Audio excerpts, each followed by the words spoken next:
Virginia state law does not allow a suspected serial killer's DNA to be entered into a nationwide database for cold cases. Alan Wilmer Sr., who died in 2017, is linked now to at least 3 murders through forensic evidence, but could potentially be responsible for more.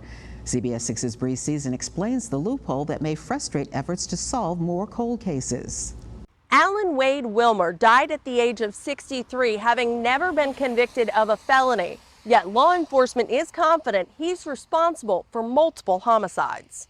As a result of the forensic findings, both the Isle of Wight County Commonwealth's Attorney and the City of Hampton Commonwealth's Attorney confirmed that if Alan Williams Sr. was alive today, he would be charged in all 3 of these homicides. A breakthrough this month in some of Virginia's most enduring mysteries, 4 double homicides collectively referred to as the Colonial Parkway murders. However, the announcement of a suspect doesn't mean crime labs can easily run Alan Wade Wilmer's DNA through national databases in hopes of connecting more cases.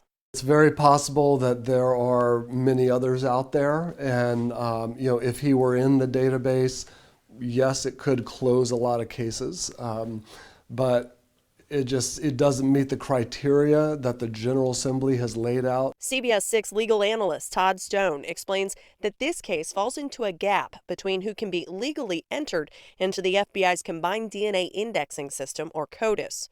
While the FBI maintains that database, all 50 states have their own laws about whose DNA gets collected. The only way to address something like that really is through the General Assembly. They'd have to change the law. And then I think there's some real concerns from a lot of groups, ACLU among them, about privacy and where that line should be drawn. Indeed, Virginia State Police confirm Wade's profile has not been loaded into CODIS, but in a statement to CBS 6 says, quote, "This is not deterring the work of investigators to request one-on-one comparisons with other unsolved crimes."